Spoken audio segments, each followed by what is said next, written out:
Overpowered Main Characters, the Bane of Our Existence. My first introduction to it was Overlord, and at that time, it was revolutionary to me. Man has all the money, power, and fame, so why go on a journey when you can flex your omnipotence? However, the genre quickly got stale for me. The story has nothing to offer as there are no setbacks. The biggest problem with these stories is retention. After a few episodes, you drop the anime entirely. Yes, killing a mob character with a heartbeat is hilarious, but it's not enough. A story should be expected to have its twist to the plot device, but every rendition is a carbon copy of the other. This has indirectly made the genre of isekai unwatchable. You can smell mediocrity within the first few minutes. It's like a sixth sense given to a veteran viewer. This sense was simulated once more with the new seasonal anime Ragnar Crimson, a 45 minutes episode with nothing but age. Nowadays, it's a red flag to hear the word overpowered, but this got my mind running to find the best overpowered anime out there.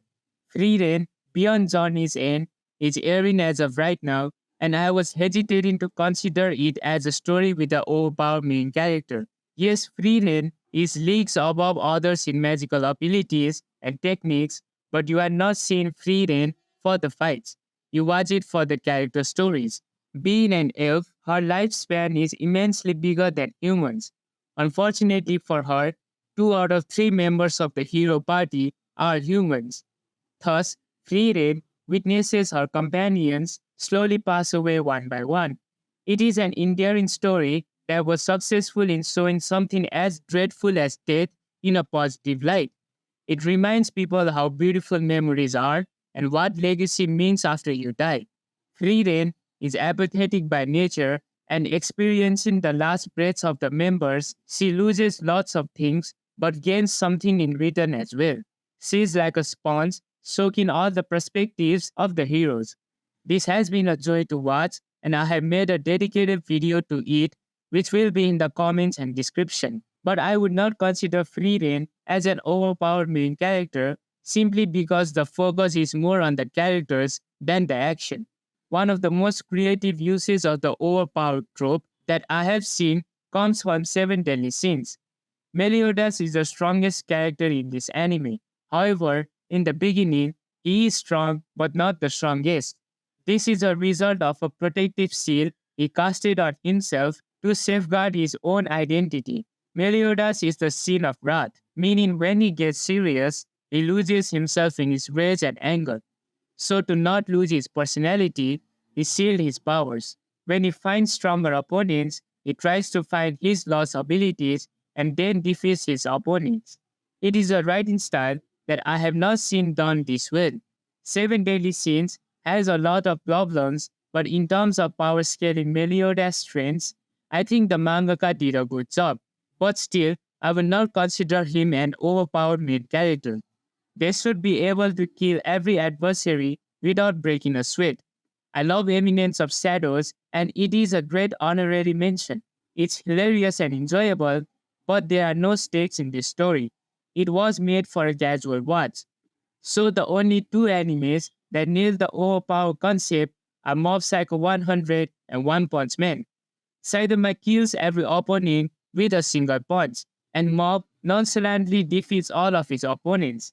There is no opposition to them, but still, the mangaka is capable of building creative and interesting hurdles for the main characters.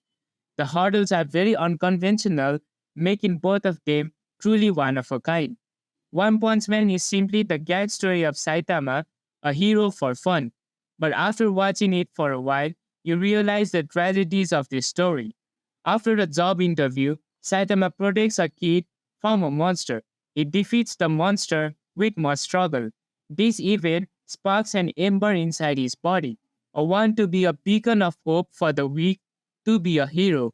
He starts an insane workout of 100 push-ups, sit-ups, and squats with a 10-kilometer run. Thus, he becomes an entity that can kill monsters with a single punch. Throughout this eradication of different monsters, Saitama meets up with different heroes like Genos, Fubuki, Tatsumaki, and King. Character traits like Tatsumaki's sassiness and Fubuki's knaveness bring life to this show. Saitama does have some hilarious moments, like when he could not kill a mosquito, but his more popular moments are when he is fighting a monster. It's funny how Saitama never takes himself seriously, while his opponents are passionately trying their best. This is a birth to some of the funniest moments in all of anime. However, when you start to see what one was trying to write, it's not all fun and games. Have you ever seen Saitama laughing? There is not one moment in this anime where Saitama is joyous. He is numb to fear, tension, joy, and anger. His heart is empty, devoid of any emotion. Suddenly, throughout the runtime of the anime, it shows that Saitama doesn't know what he is, an identity crisis per se. We love to see him defeating monsters with a punch, but that's the thing that kills him every time. He craves challenges, but the problem is nobody gives him a challenge. It all ends in one punch, leaving him unsatisfied. This egg face, after context, says thousands of words. It tackles the no stakes in the story problem with his search for identity and purpose in life. This is what I look forward to in this anime. Not the fights, but the growth of his emotions. Now, speaking of emotions, it leads me to the other masterpiece of one, Mob Psycho 100. Mob is a psychic capable of doing anything imaginable. However, just like Saitama, those powers are curses to him. Shigeo never wanted power. His desire has always been to be more social and normal. He gets anxious every time he has to talk to a stranger. He envies outspoken people. He is desperate to gain this quality that every person he interacts with naturally has. He despises his powers because he sees them as the core reason for his awkwardness. His powers stem from his emotions, so he shuts off his emotions to appear more normal.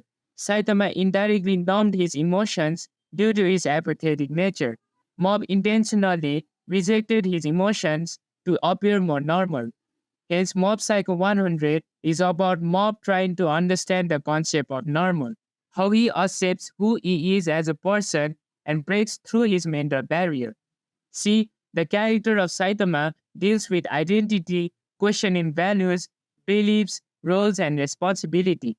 On the other hand, Mob deals with personality, questioning their traits, behavior, and how they present themselves to the world. Both these topics are something we all can relate to. So when they overcome these boundaries, it will be immensely satisfying. Psychological barriers can significantly impact a person's ability to function, achieve goals, and form relationships. One tackles the voidness or stillness of overpowered characters by making his characters psychologically flawed.